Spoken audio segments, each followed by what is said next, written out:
नमस्कार मित्रों, Atul IAS academy के YouTube चैनल पर आप सभी का बहुत बहुत स्वागत है। मेरा नाम आस्था शर्मा है। चलिए आज की टारगेट सीरीज के एमसीक्यू प्रश्न स्टार्ट करते हैं। आज का हमारा टॉपिक है भारतीय राज्य व्यवस्था यानी पॉलिटी। तो पॉलिटी वाले क्वेश्चंस हम लोग डिस्कस नहीं कर पाए थे, इसलिए कल ही एग्जाम है और जो पॉलिटी का जो सिलेबस है वो बहुत ही ज्यादा हैवी सिलेबस होता है। अब बच्चों को सबसे ज्यादा कंफ्यूजन यही रहता है कि कितना पढ़े कितना नहीं पढ़े, और लास्ट मिनट पर क्या अब जैसे पढ़ भी सब लिया लेकिन अब रिवीजन भी कितना करे कितना नहीं करे। एक दिन में 12 सब्जेक्ट पढ़ने हैं, तो अब हम क्या कर सकते हैं, हम लोग टारगेटेड रिवीजन कर सकते हैं। यानी हम सिर्फ उन्हीं चीजों को टारगेट करेंगे जो पहले से पूछी गई हैं।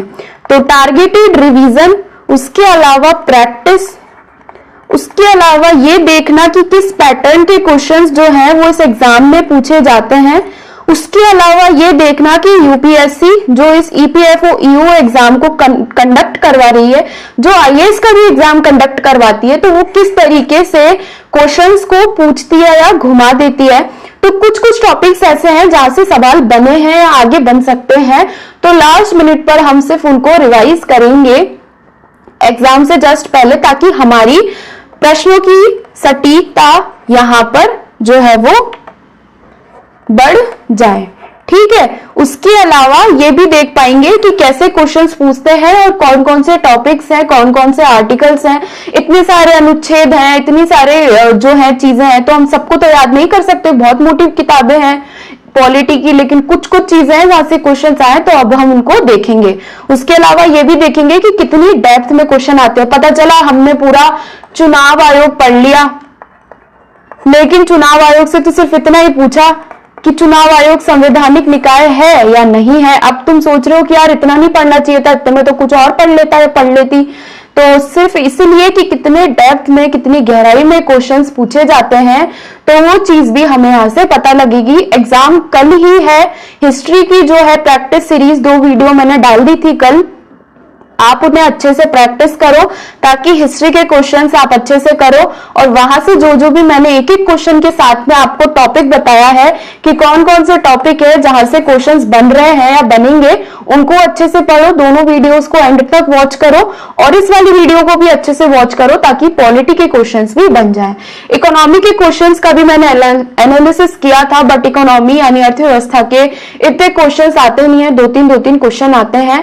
तो अभी के लिए हम लोग पॉलिटी पर जो है ज्यादा फोकस करेंगे, क्योंकि इसमें क्वेश्चंस जो भी 2017 और 21 में पूछे गए थे इस एग्जाम में, उनको प्रैक्टिस करके हम लोग जो है अपनी एग्जाम में क्वेश्चन सही करने की प्रायिकता प्रोबेबिलिटी को बढ़ाएंगे। चलिए हमारे पहले प्रश्न के साथ स्टार्ट करते हैं। हमारा पहला प्रश्न है, राष्ट्रीय हरित अधिकरण एनजीटी से संबंधित निम्नलिखित में से कौन सा तथ्य सही नहीं है। एनजीटी यानी नेशनल ग्रीन ट्राइब्यूनल, जिसे राष्ट्रीय हरित अधिकरण हिंदी में बोलते हैं। तो इसमें पूछा है कि इससे रिलेटेड कौन सा कथन सही नहीं। भी पर्यावरण के मुद्दे बहुत ज्यादा न्यूज में रहते हैं, इसलिए जो राष्ट्रीय हरित अधिकरण है जो इनका निपटान करता है, तो उसके संबंधित प्रश्न तब पूछा गया था। तो इसकी स्थापना 2010 में की गई थी, ये पूछा है विकल्प में। इसका उद्देश्य पर्यावरण संरक्षण और वनों और अन्य प्राकृतिक संसाधनों के संरक्षण से संबंधित मामलों का प्रभावी और शीघ्र निपटान सुनिश्चित करना है। यह सिविल प्रक्रिया संहिता के तहत निर्धारित प्रक्रिया से बंधा हुआ है। यह प्राकृतिक न्याय के सिद्धांतों द्वारा निर्देशित है। तो अब हमसे देखो, सबसे पहले जब क्वेश्चन पढ़ो ना, तो उसे 2-3 बार पढ़ा करो। कई बार क्वेश्चन पढ़ने में ही गलती हो जाती है। जहां क्वेश्चन पढ़ने में गलती हो गई तो वहां पर आपसे आगे भी गलती होने के चांसेस बढ़ जाते हैं। सबसे पहले जहां भी नहीं लिखा हुआ है ना क्वेश्चन में, अपने पेपर में गोला लगा लो कि नहीं पूछा है, यानी हमें गलत विकल्प देखना है। अब नीचे यहाँ पे कोई भी ABCD कुछ भी नहीं दिया है। मतलब कई बार यूपीएससी में तो क्या होता है ना कि 1 और 2 दोनों सारे गलत है या एक भी गलत नहीं है, लेकिन अब यहाँ पर 4 विकल्प दिए हैं और हमसे पूछा कौन सा गलत है, यानी 3 तो सही होंगे और 1 गलत होगा। तो अब हमें 1 गलत को यहाँ पर चुनना है। तो ये बात आपको समझ में आई कि यहाँ पे सही नहीं है पूछा, यानी गलत को पूछा है, गलत को हाईलाइट करना है। तो पहले तो क्वेश्चन को पढ़ना सीखो, क्वेश्चन को समझो, फिर उसका विकल्प आपका सही होगा। तो यहाँ पर हमारा सही उत्तर है विकल्प सी क्योंकि ये वाला जो हमारा विकल्प है ये गलत है कि ये सिविल प्रक्रिया संहिता के तहत निर्धारित प्रक्रिया से बंधा हुआ है, यानी इसके तहत आपको पनिशमेंट नहीं मिलती। जो सिविल प्रक्रिया होती है हमारी, जिसे हम सीआरपीसी बोलते हैं, तो वो वहां पर सिविल प्रक्रिया वो सीआरपीसी क्रिमिनल प्रोसीजर कोड होता है। जो सीबीसी होता है सिविल प्रोसीजर जो कोड होता है, जो लोग नॉर्मल जो भी हम अपराध करते हैं उनके लिए होता है, तो उसमें जो सजा मिलती है वैसा कुछ नहीं है।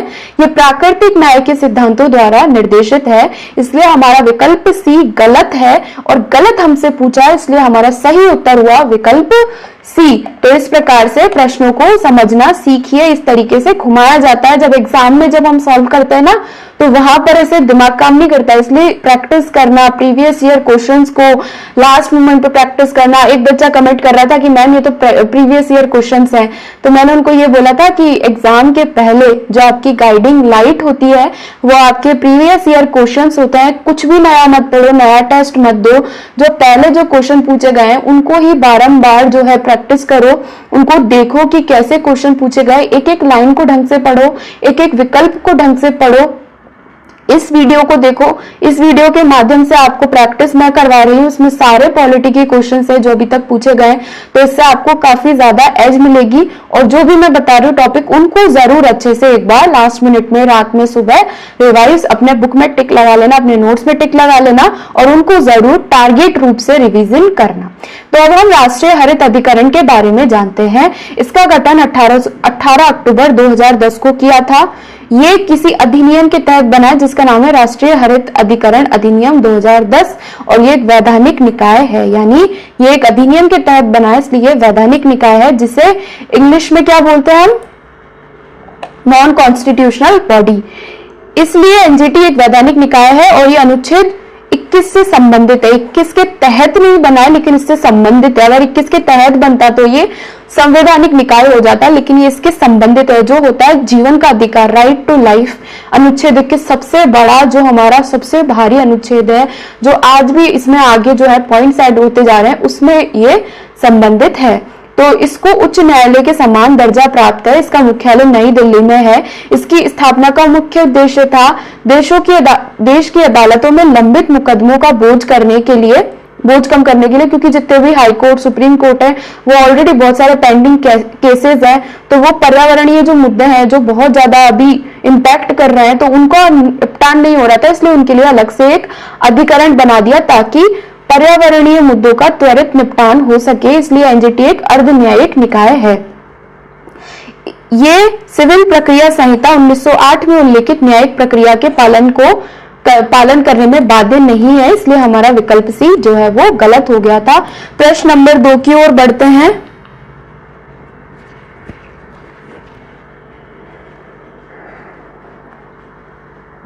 निम्नलिखित में से कौन सा प्राक्कलन समिति का अधिदेश है? प्राक्कलन समिति, जिसे इंग्लिश में बोलते हैं एस्टीमेट कमिटी।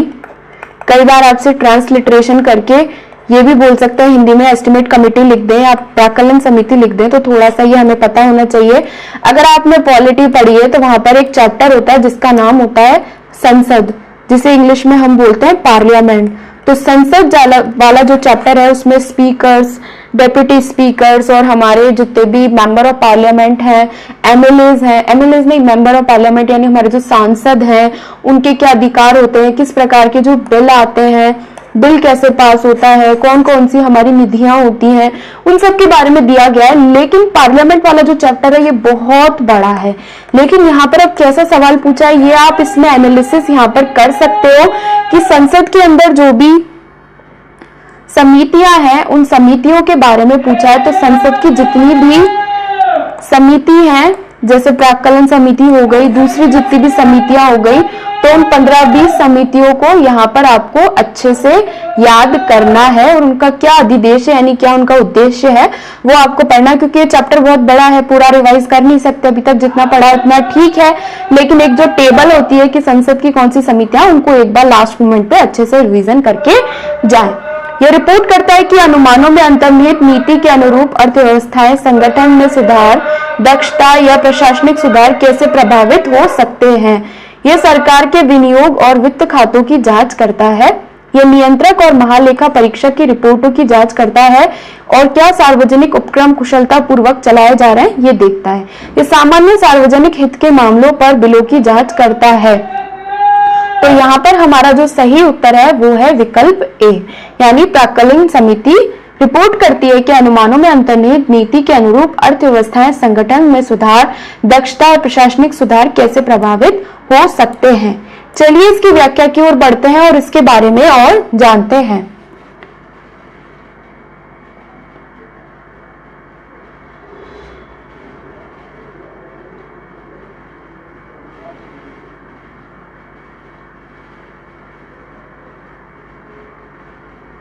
तो संसद के अंदर कुछ समितियां होती हैं जो परमानेंट होती हैं, कुछ नॉन परमानेंट होती हैं।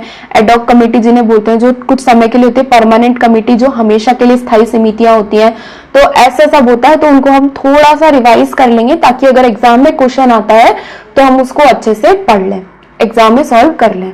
तो पहली बार इसका प्राक्कलन समिति का गठन 1950 में हुआ था।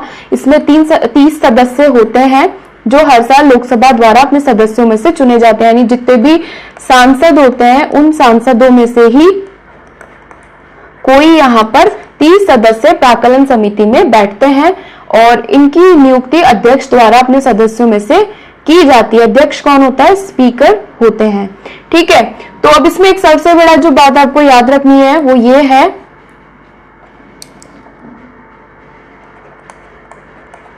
सांसद जो होते हैं वही यहाँ पे 30 सदस्य बनते हैं। तो यहाँ पे कोई अगर मंत्री है ना, वो उसका सदस्य है तो वो नहीं हो सकता। लेकिन अगर किसी को चयन के बाद किसी को मंत्री बना दिया, क्योंकि कई बार होता है कि कई दूसरा जो सांसद है वो भी मेंबर बन गया लेकिन बाद में उसे मंत्री बना दिया, तो उसको जिस दिन नियुक्ति की तारीख हुई है उसी दिन से उसको उस समिति से निकाल देगा। यानी कोई भी मंत्री नहीं होगा, सदस्य होंगे, नॉर्मल सांसद होंगे। इसका कार्यकाल 1 वर्ष है। इसके कार्य हमने पहला देख लिया।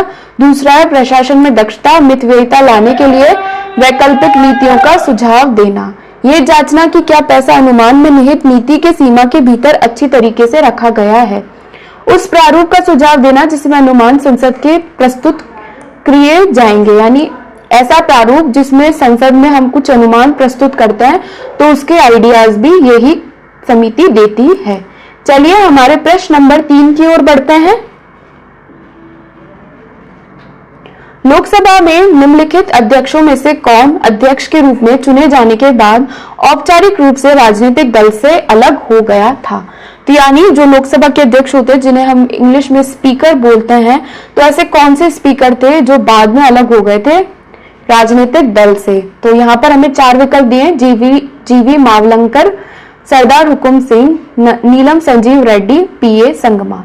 तो यहाँ हमारा सही उत्तर है विकल्प सी।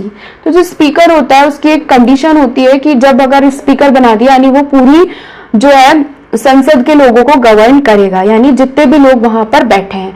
अब उसमें क्या है, जो अध्यक्ष होता है वो नॉर्मली रूलिंग पार्टी का होता है, यानी अगर अभी बीजेपी की गवर्नमेंट है सेंटर में तो बीजेपी के ही एक जो सदस्य है या सांसद है वही अध्यक्ष है ओम बिरला जी। तो ओम बिरला जी जिस दिन अध्यक्ष बने थे तो उस दिन उनको अपनी पार्टी से हटा दिया जाता है। ठीक है, मतलब हटा दिया जाता है का मतलब ये होता है कि तब तक वो जब तक अध्यक्ष है तब तक वो अपनी पार्टी में एक्टिवली पार्टिसिपेट नहीं करेंगे। उसका कारण ये होता है कि अगर बीजेपी का अध्यक्ष है तो वो बीजेपी की साइड बोलेगा और बाकी की जो भी पार्टीज है उनके साथ डिस्क्रिमिनेशन हो सकता है। तो उस डिस्क्रिमिनेशन को रोकने के लिए ऐसा बोला गया था कि जो भी पूरी इस संसद का जो अध्यक्ष है तो वो जो है वो उस पार्टी से अपना काम अलग रखेगा। तो इसलिए जो है इन्होंने हमसे यहाँ पर ऐसा कुछ पूछा है। 2 अध्यक्ष थे, नीलम संजीव रेड्डी और गुरदयाल डेल्लो, जिन्होंने अपने कार्यकाल के दौरान लोकसभा से इस्तीफा दे दिया था। तो इसलिए नीलम संजीव रेड्डी हमारा सही उत्तर है। लोकसभा अध्यक्ष का चुनाव आम चुनाव के ठीक बाद पहली बैठक में किया जाता है। इनका कार्यकाल भी 5 वर्ष होता है।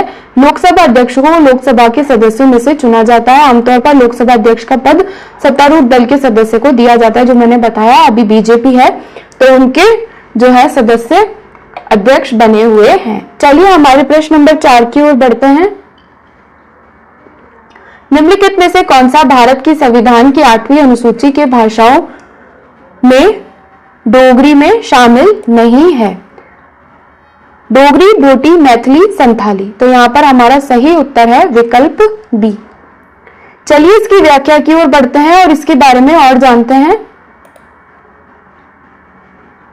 तो ये जो अनुसूचियों वाला जो एक दो क्वेश्चन यहाँ पर मैंने देखे हैं, यानी संविधान की कुछ अनुसूचियां हैं, वहां पर क्या क्या जो मेंशन है वो आपको अच्छे से याद रखना है। संविधान की सारी अनुसूचियों की टेबल मिल जाती है, उस टेबल को अच्छे से पढ़ो। उसमें 8th जो शेड्यूल होता है, 8वीं अनुसूची होती है, उसमें भाषाओं के बारे में है, यानी कौन कौन सी भाषाएं जो है वो ऑफिशियल लैंग्वेज है, यानी संविधान द्वारा मान्यता प्राप्त भाषाएं हैं।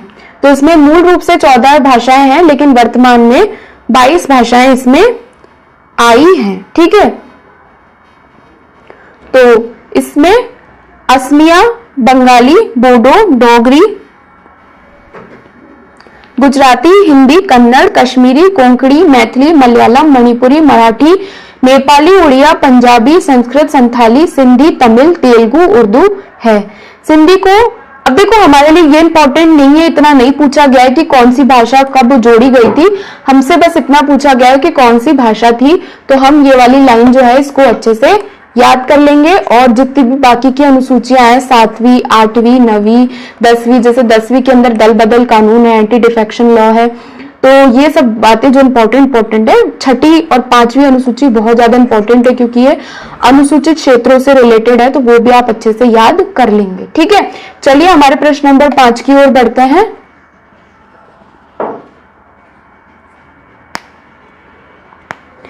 भारत के प्रवासी नागरिक ओसीआई के संबंध में निम्नलिखित में से कौन सा कथन सही नहीं है?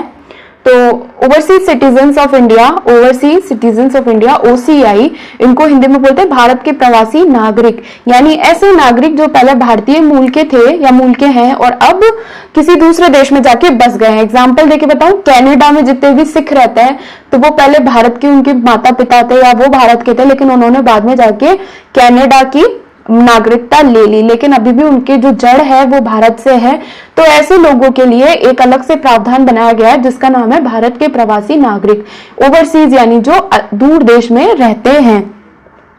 तो उसमें जो हमारा नागरिकता वाला जो चैप्टर है जो हमारे संविधान में, उसमें कुछ अलग से कुछ प्रावधान बनाए गए हैं, तो उससे रिलेटेड क्वेश्चन पूछा है। एक ओसीआई दूसरे देश का नागरिक होता है। ओसीआई के पास भारत आने के लिए बहुप्रवेश दीर्घकालिक वीजा होता है। एक ओसीआई सभी मामलों में एनआरआई के बराबर है। एक ओसीआई सार्वजनिक रोजगार के अवसर में समानता के मौलिक अधिकार का हकदार नहीं है। तो यहाँ पर हमारा सही उत्तर है विकल्प सी, यानी ओसीआई सभी मामलों में एनआरआई के बराबर नहीं है। एनआरआई कौन होते हैं? नॉन रेजिडेंट इंडियंस, यानी ऐसे भारतीय जो भारत में नहीं रहते हैं, लेकिन वो है तो कौन? भारतीय, यानी मेरी नागरिकता भारत की है लेकिन मैं लंदन में जाके रहने लग गई, लेकिन मैं अपने वीजा एक्सटेंड करवाती हूँ, हर साल मैं वीजा एक्सटेंड करवाती हूँ, भारत की नागरिकता छोड़ी नहीं है, मैं भारत की ही नागरिक हूँ, लेकिन मैं रहती कहाँ हूँ? लंदन में। तो मेरे को कौन बोलेंगे? मुझे बोलेंगे एनआरआई, यानी आस्था एनआरआई है, यानी मैं अभी भी भारत की नागरिक हूँ। लेकिन अगर मैं भारत की नागरिक थी या मेरे माता पिता भारत के नागरिक थे, मेरे दादा दादी, लेकिन मैं कनाडा चली गई और कनाडा जाकर मैंने वहां की नागरिकता ले ली, तो मैं वहां की नागरिक बन गई हूं, तो यानी मैं ओवरसीज सिटीजन ऑफ इंडिया कहलाऊंगी। लेकिन मैं भी नागरिक नहीं बनी हूँ, वीजा पर चल रही हूँ और भारत की ही नागरिक हूं, तो मैं एनआरआई कहलाऊंगी। तो अगर जो भारत का नागरिक है और जो भारत का नागरिक नहीं है, तो उन दोनों में कैसे समानता हो सकती है? जो मैं नागरिक हूं तो मुझे ज्यादा अधिकार मिलेंगे, जो मैं नागरिक नहीं हूं तो मुझे कम अधिकार मिलेंगे। तो इसीलिए ये बोला गया है कि ओसीआई सभी मामलों में एनआरआई के बराबर नहीं होते हैं, और हमसे यही पूछा है कि कौन सा सही नहीं है, इसलिए हमारा सही उत्तर विकल्प सी हुआ। चलिए इसकी व्याख्या की ओर बढ़ते हैं और ओसीआई के बारे में और जानते हैं।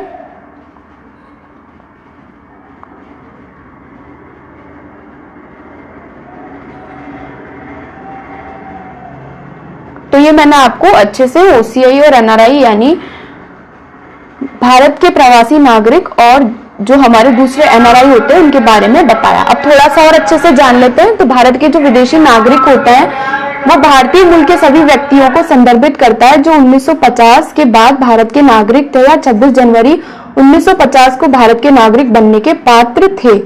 इसके अलावा जो दो देश है पाकिस्तान बांग्लादेश, उनके लोगों को यहाँ पर शामिल नहीं किया गया है। लेकिन अगर मैं बांग्लादेश या पाकिस्तान में जाके बस गई हूँ तो मुझे भारत का विदेशी नागरिक वाली सूची में नहीं डाला जाएगा, क्योंकि ये भारत के दुश्मन देशों की सूची में आते हैं। तो भारत के पंजीकरण प्रवासी नागरिक को कौन कौन से लाभ प्राप्त होते हैं? उसे भारत आने के लिए एकाधिक प्रविष्टियां बहुउद्देशीय जीवन भर वीजा दिया जाता है, यानी वो बहुत बार भारत आ सकते हैं और उनको लाइफ टाइम वीजा मिला हुआ होता है। उन्हें भारत में किसी भी अवधि तक रहने के लिए विदेश क्षेत्रीय पंजीकरण अधिकारी या विदेशी पंजीकरण अधिकारी के साथ पंजीकरण से छूट दी जाती है। अगर मैं कोई बाहर का कोई नागरिक हूँ और मैं इंडिया में आ रहा हूँ तो मेरे को ये यहाँ पर जाकर अपना पंजीकरण करवाना पड़ता है, बताना पड़ता है कि मैं भारत में आई हूँ। लेकिन जो ओसीआई होते हैं उनको इससे छूट दी गई है, वो आराम से कितने भी टाइम तक इंडिया में रह सकते हैं। कृषि या वृक्षारोपण, संपत्तियों के अधिकरण से संबंधित मामलों को छोड़कर आर्थिक, वित्तीय और शैक्षिक क्षेत्रों में उनके लिए उपलब्ध सभी सुविधाओं के संबंध में अनिवासी भारतीयों के साथ सामान्य समानता के अधिकार है। यानी कुछ मामलों में तो ये एनआरआई के बराबर है, अनिवासी भारतीयों के बराबर है, लेकिन सभी मामलों में एनआरआई के बराबर नहीं है। इसलिए हमारा विकल्प सी सही उत्तर था। कुछ कुछ मामलों में है लेकिन बाकी सब मामलों में नहीं, क्योंकि एक नागरिक और एक गैर नागरिक दोनों को समान अधिकार कभी नहीं मिल सकते हैं, कुछ तो डिफरेंस रहेगा। चलिए हमारे प्रश्न नंबर 6 की ओर बढ़ते हैं। बलात्श्रम या भिक्षावृत्ति भारत के संविधान के निम्नलिखित में से किस अनुच्छेद का उल्लंघन है? अब आप बोलेंगे कि अनुच्छेद तो बहुत सारे हैं संविधान में, सारे कैसे याद करके जाए मैम, लास्ट मिनट पे कैसे रिवीजन होगा? तो इस पे मेरा आंसर ये है कि जितने भी श्रम से या फिर श्रम, क्योंकि ईपीएफओ का जो एग्जाम है उसके अंदर हमने स्टार्टिंग में कौन कौन से सब्जेक्ट्स पढ़े थे? श्रम कानून पढ़ा था, उसके अलावा हमने वहां पर श्रम कोड पढ़े थे, उसके अलावा हमने वहां पर इंडस्ट्री से रिलेटेड औद्योगिक संबंध पढ़े थे। ठीक है, तो यहां पर हमारा जो है, जो श्रम से रिलेटेड, श्रमिकों से रिलेटेड जितने भी कुछ भी अनुच्छेद है या फिर जो भी ट्रेड यूनियन जिनमें व्यापार संघ का एक अनुच्छेद है, तो वो जो व्यापार संघ बनाने की जो हमें फ्रीडम मिलती है वो वाला अनुच्छेद है। तो ये वाले अनुच्छेद हमारे लिए इंपॉर्टेंट है, उनको हम अच्छे से लास्ट मिनट पर रिवाइज करके जाएंगे। तो अभी यहाँ पर हमसे पूछा है बलात्श्रम या भिक्षावृत्ति कौन से संविधान अनुच्छेद में है? तो यहाँ पर हमारा सही उत्तर हुआ विकल्प डी, यानी अनुच्छेद 23 के अंदर बेगारी के बारे में बताया गया है।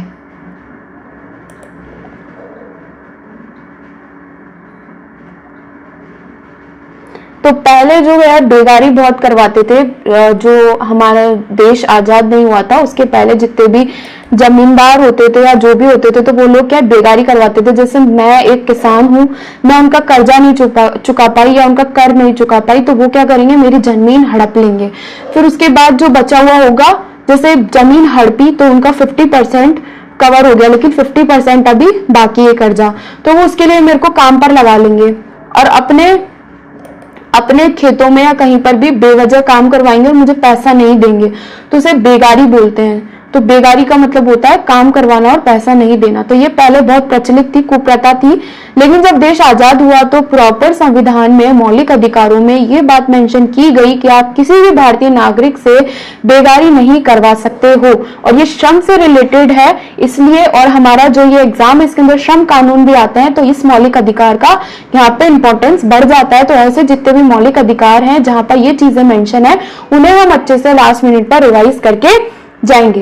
तो भिक्षावृत्ति एक ऐसी व्यवस्था थी जिसमें ब्रिटिश सरकार के अधिकारी जमींदार व्यक्ति एक स्थान से दूसरे स्थान पर ले जाने पर अपना सामान ले जाने के लिए मजबूर करते थे, और ये जबरन श्रम था जिसमें कोई पारिश्रमिक नहीं दिया जाता था। और अब अनुच्छेद 23 के तहत बेगार जो है वो निषिद्ध है। अनुच्छेद 23 के अनुसार मानव तस्करी और भिखारियों और अन्य समान प्रकार के जबरन श्रम निषिद्ध है, और इस प्रावधान का कोई भी उल्लंघन कानून के अनुसार दंडनीय अपराध है। इसलिए हमारा सही उत्तर है विकल्प डी। चलिए हमारे प्रश्न नंबर 7 की ओर बढ़ते हैं।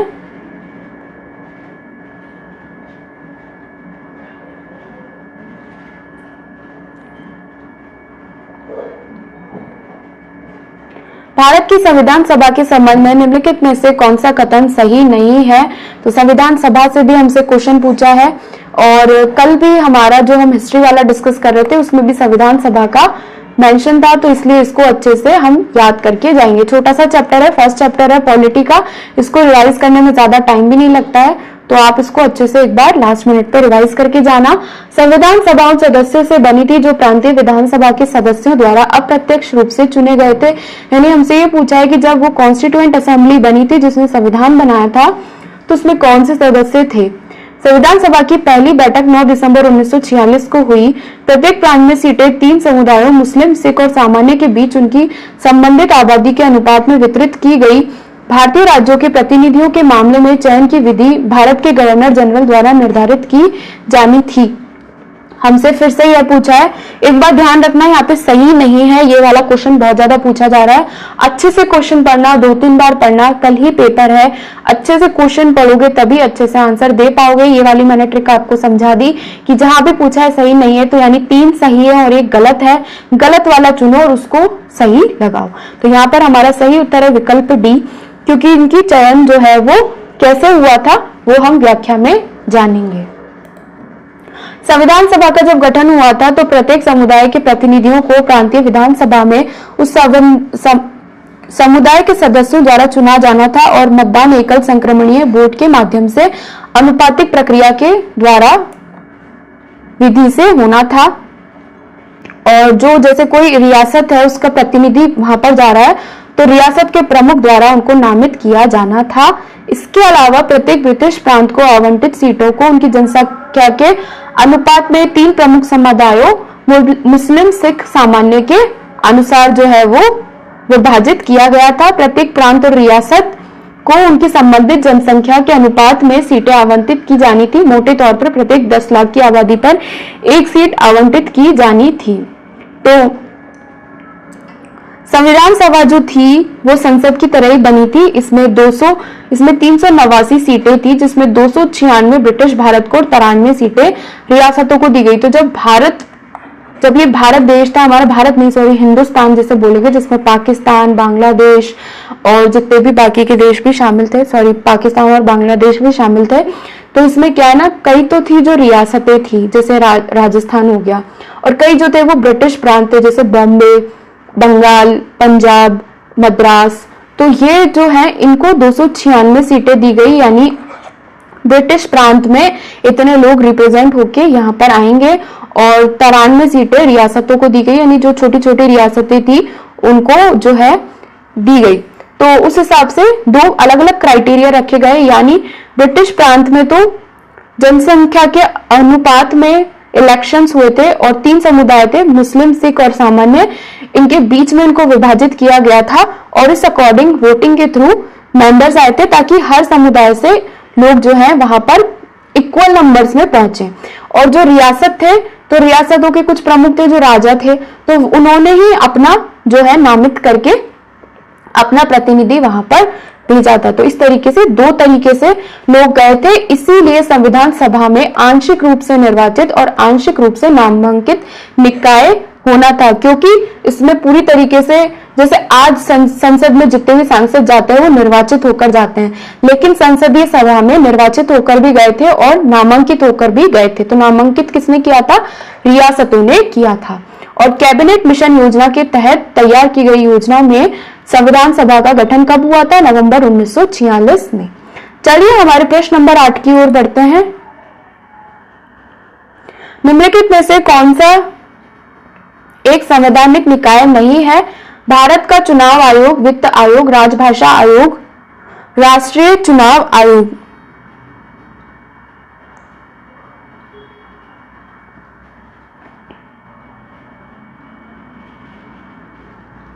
तो यहां पर हमारा सही उत्तर है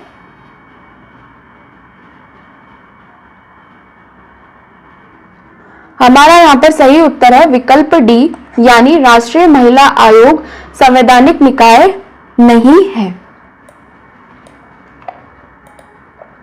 तो संवैधानिक निकाय कौन से होते हैं? जिनका संविधान में उल्लेख है उनको हम संवैधानिक निकाय बोलते हैं, और जिनका उल्लेख नहीं है और जो किसी अधिनियम से बने उनको वैधानिक निकाय बोलते हैं। तो तो यहाँ पर हमारा जो सही उत्तर है वो है विकल्प डी, यानी भारत का चुनाव आयोग, वित्त आयोग और राजभाषा आयोग तीनों संवैधानिक निकाय हैं। और राष्ट्रीय महिला आयोग संविधान में उल्लेखित नहीं है, एक अधिनियम के तहत बनाया गया है। फिर से देखो, नहीं वाले जो क्वेश्चन हैं वो बहुत ज्यादा एग्जाम में आ रहा है। मैं कह रही हूँ गलती हो सकती है, इसलिए एक बार ना गोला लगा लेना और संवैधानिक निकाय पर अंडरलाइन कर लेना कि हमसे संवैधानिक निकाय पूछा नहीं है, यानी संवैधानिक निकाय 3 है और एक नहीं है, तो नहीं वाला हमें देखना है। संवैधानिक निकाय अपनी शक्तियों और अधिकार भारत के संविधान से प्राप्त करते हैं। इनका उल्लेख संविधान में, जैसा कि मैंने आपको बता दिया था, इनको अपनी शक्तियां भारतीय संविधान से मिलती है, इसलिए संवैधानिक निकाय के तंत्र में किसी भी बदलाव के लिए संवैधानिक संशोधन की आवश्यकता होगी। इसमें कुछ उदाहरण हमने पहले देख लिए। पहला, भारत का चुनाव आयोग, वित्त आयोग, राजभाषा आयोग। इसके अलावा भी 5-6 और हैं।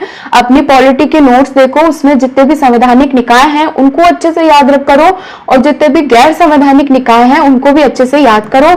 अब इसमें सिर्फ इतना पूछा है कि कौन सा है कौन सा नहीं है, तो हम सिर्फ इतना ही याद करेंगे कि कौन से संवैधानिक निकाय है और कौन से नहीं है। ज्यादा से ज्यादा अनुच्छेद देख लेंगे। तो यहाँ पर चुनाव आयोग है, वो अनुच्छेद 324 के तहत स्वायत्त संवैधानिक निकाय है जो निष्पक्ष और स्वतंत्र चुनाव संचालन की देखरेख करता है। यानी हमारे देश में जितने भी चुनाव होते हैं, विधानसभा चुनाव और जितने भी संसद के चुनाव होते हैं, तो उनकी देखरेख कौन करता है? चुनाव आयोग। वित्त आयोग अनुच्छेद 280 के तहत एक संवैधानिक निकाय है जो संवैधानिक व्यवस्था और वर्तमान आवश्यकताओं के अनुसार केंद्र और राज्यों के बीच कर आय को वितरित करने की विधि की सूत्र निर्धारित करता है। भारत का राजभाषा आयोग एक आयोग है जिसका गठन भारतीय संविधान के अनुच्छेद 344 में बताए गए प्रावधानों के अनुसार भारत के राष्ट्रपति द्वारा किया जाता है। अब जो राष्ट्रीय महिला आयोग है, जिसके बारे में हमने देखा था, जो नहीं है, ये वैधानिक निकाय है और ये महिलाओं को प्रभावित करने वाले सभी नीतिगत मामलों में सरकार को सलाह देता है। इसकी स्थापना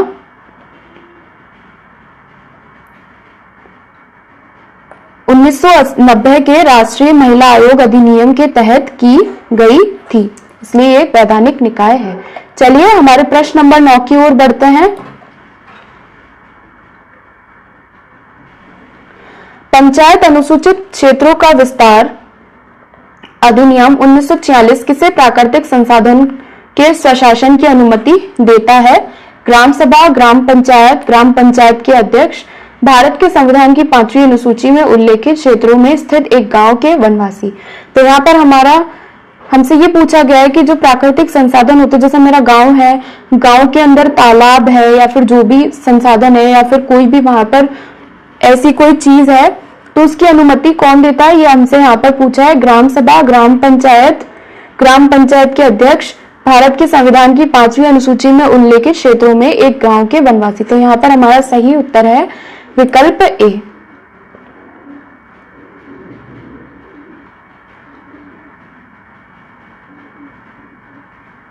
चलिए इसकी व्याख्या की ओर बढ़ते हैं और इसके बारे में और जानते हैं।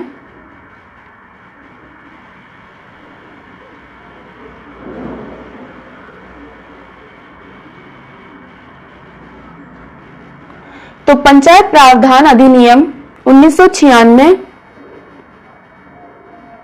या पेशा भारत के अनुसूचित क्षेत्रों में रहने वाले लोगों के लिए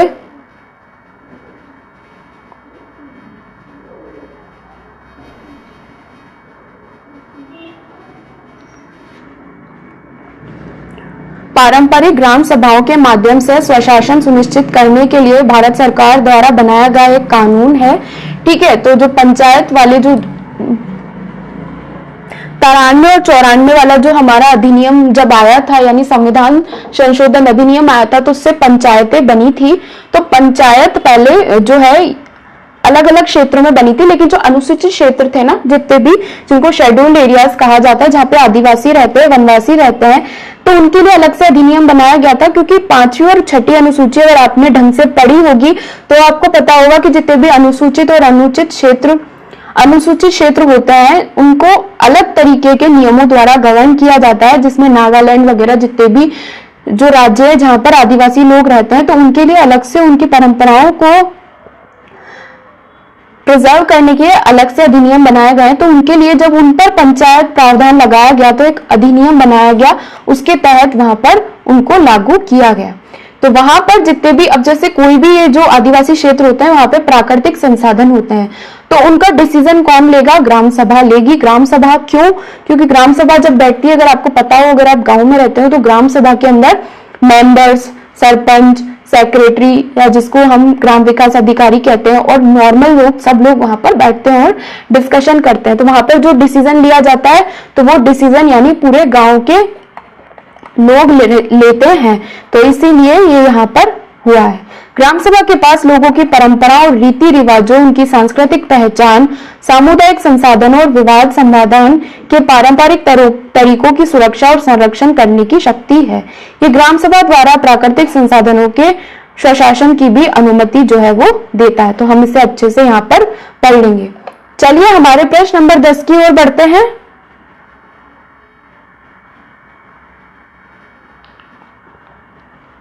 उद्योगों के प्रबंधन में श्रमिकों की भागीदारी का प्रावधान किसके अंतर्गत दिया गया है? देखिए फिर से आप, जो वो क्वेश्चन था ना हमारा कि कौन कौन से प्रावधान या अनुच्छेद हम याद करें, फिर से हमको यहाँ पर एक यूपीएससी ने एक जो है इंडिकेशन दिया है कि श्रमिकों से रिलेटेड जितने भी, या फिर मैनेजमेंट ऑफ श्रमिक, प्रबंधन श्रमिकों का जो मैनेजमेंट में श्रमिकों की भागीदारी, ये वाला हमने श्रम कानून के अंदर भी और वहां पर भी ये जो चीज पड़ी थी औद्योगिक संबंधों में कि ट्रेड यूनियन क्यों होती है, व्यापार संगठन क्यों बनाए जाते हैं, कि श्रमिकों की भागीदारी होनी चाहिए कि वो प्रबंधन में जाएं, तो इन सब चीजों के लिए ये बनाए गए थे। तो अब इसमें संविधान में भी एक अनुच्छेद में इनका मेंशन है, इसलिए वो अनुच्छेद वहां पर इंपॉर्टेंट हो गया। तो इसलिए हमारा सही उत्तर हुआ विकल्प बी। चलिए इसकी व्याख्या की ओर बढ़ते हैं।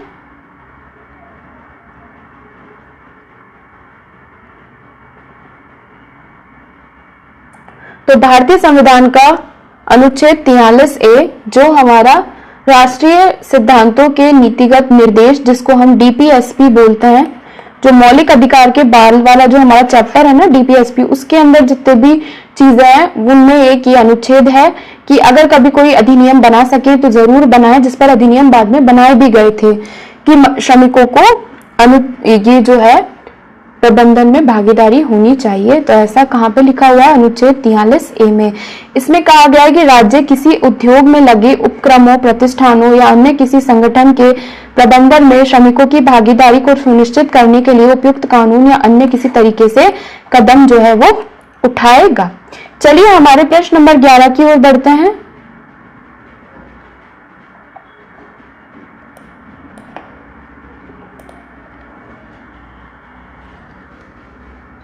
निम्नलिखित में से कौन सा भारत के संविधान की 7वीं अनुसूची के तहत राज्य सूची के अंतर्गत आता है? देखो फिर से अनुसूची वाला क्वेश्चन आ गया। पहले हमसे 8वीं अनुसूची पूछी थी, अब हमसे 7वीं अनुसूची पूछी है। तो इस तरीके से देखा प्रीवियस ईयर क्वेश्चंस प्रैक्टिस करने का कितना फायदा है कि हम उनको बैठ के डिस्कस कर रहे हैं, उनका पैटर्न देख रहे हैं कि कैसे क्वेश्चंस हम कल देख सकते हैं, या फिर अगर अब इतनी मोटी पॉलिटी की बुक है तो उसका कैसे रिवीजन करें, टारगेट रिवीजन कैसे करें। तो लास्ट में जाते जाते कुछ चीजें 5-10 बार रिवाइज कर लेंगे हम स्वतंत्रता संग्राम से और पॉलिटी से, तो हमारे कितने सारे क्वेश्चंस जो है सही हो सकते हैं। और वो जो एक लास्ट मिनट पे जो वो जो हलचल मच जाती है, बच्चा बहुत ज्यादा कंफ्यूज हो जाता है कि अब क्या करूं, सब कैसे रिवाइज करूं, कितना तो बच गया है। तो अपने जो 4 सब्जेक्ट हैं जो पहले नहीं पढ़े थे, श्रम कानून, श्रम कोड, अकाउंट्स, लेखांकन, वो वाले वीडियो अच्छे से देख लो, उनके नोट्स रिवाइज कर लो। उसके बाद में यहाँ से जो ये मैं बता रही हूँ इनके टॉपिक्स देख लो, इन क्वेश्चंस को रिवाइज कर लो, और ये जो टॉपिक्स है इनको जाकर रिवाइज कर लो। तो इससे आप एक टारगेट रूप से, व्यवस्थित रूप से पढ़ाई करके एग्जाम में अच्छे तरीके से शांत मन से जा सकते हो। यही हमारा प्रीवियस ईयर क्वेश्चंस प्रैक्टिस करने का, इस वीडियोस को लाने का ये उद्देश्य हमारा था। इसलिए हमारे जितने भी अभी तक वीडियोस आए हैं उनमें सबसे पहले हमने प्रीवियस ईयर क्वेश्चंस के वीडियो बनाए हैं, उसके बाद ही हमने प्रैक्टिस वीडियो बनाए हैं। क्यों? क्योंकि जब तक आपको यही नहीं पता कि पहले कैसे क्वेश्चंस पूछे गए थे, तो आप उस सब्जेक्ट को रिवाइज कैसे करेंगे, उस सब्जेक्ट में आगे क्वेश्चंस कैसे सॉल्व करेंगे। तो विकलांगों और बेरोजगारों को राहत, श्रमों में, खानों में श्रम और सुरक्षा का विनियमन, नमक के निर्माण, आपूर्ति और वितरण का विनियमन और नियंत्रण, सामाजिक सुरक्षा और सामाजिक बीमा। तो यहाँ पर हमारा सही उत्तर है विकलांगों और बेरोजगारों को राहत। चलिए इसकी व्याख्या की ओर बढ़ते हैं।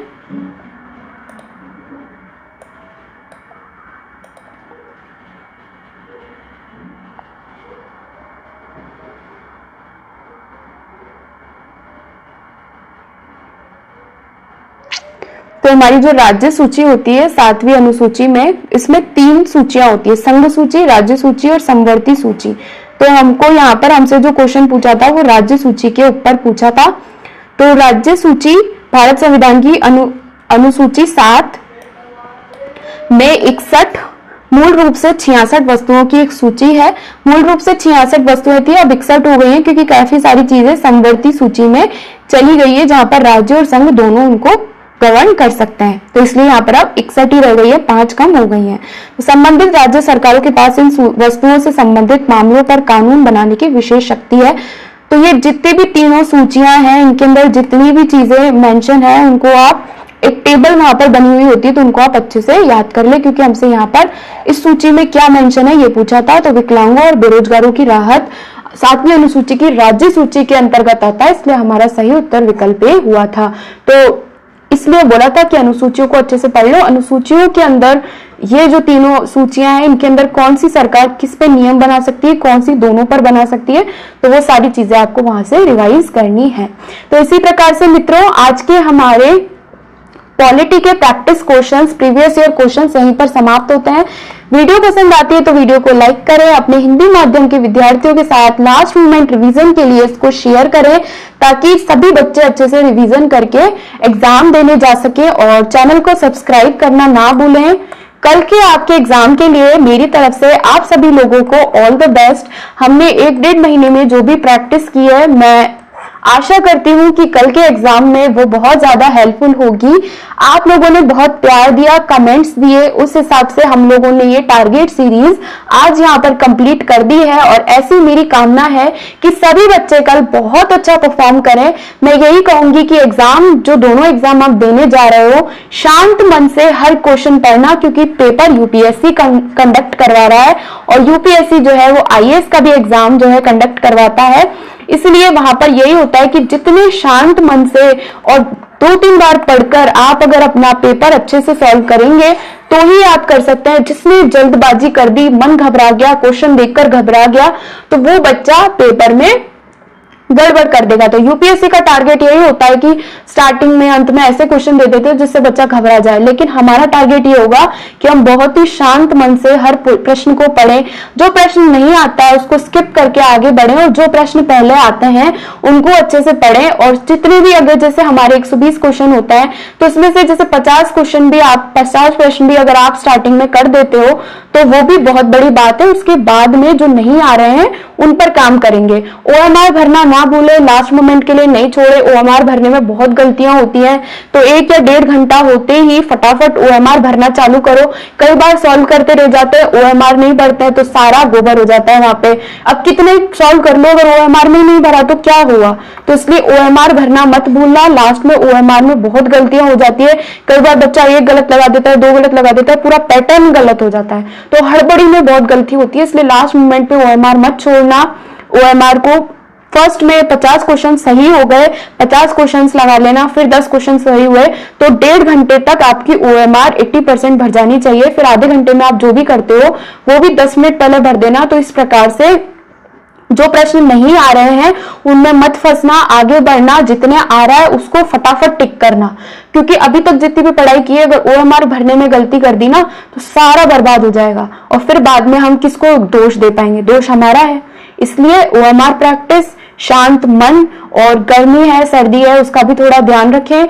आराम से खा पी कर जाएं, और सबसे बड़ी बात है हड़बड़ी ना करें, आराम से रात में रिवाइज करें, सुबह पेपर दें। आप सभी को एग्जाम के लिए बहुत बहुत शुभकामनाएं। मेरी शुभकामना है कि सभी बच्चे एग्जाम में बहुत अच्छा करेंगे। यूपीएससी डराने की कोशिश करता है, बिल्कुल नहीं डरेंगे, और हम हर क्वेश्चन को अच्छे से करेंगे। और सारे क्वेश्चन किसी को नहीं आते, ये बात ध्यान रखना।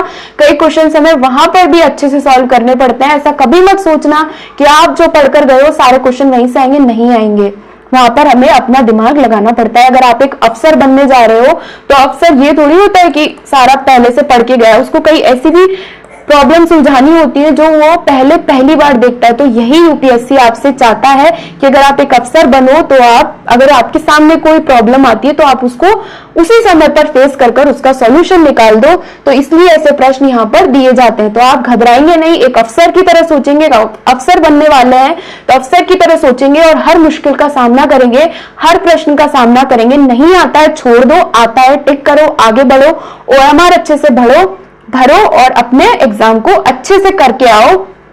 बीच में जो भी 2 घंटे का समय मिलेगा अच्छे से खाओ पियो, रेस्ट करो और अगले एग्जाम के लिए तैयारी करो। ज्यादा किसी से फोन पर बात मत करना, पेपर खराब हुआ है, बिगड़ा है, कहीं कुछ नहीं, शांत मन से अगले पेपर की तैयारी जो है, रिवीजन अपना करना। तो इसी प्रकार से मित्रों, अतुल आईएएस एकेडमी के साथ जुड़ने के लिए आप सभी का बहुत बहुत धन्यवाद। हम आगे भी बहुत सारी सीरीज आप लोगों के लिए लेकर आएंगे। टारगेट सीरीज आज खत्म होती है, मुझे बहुत खुशी है कि आप लोगों की हम जो है कुछ मदद यहाँ पर कर पाए।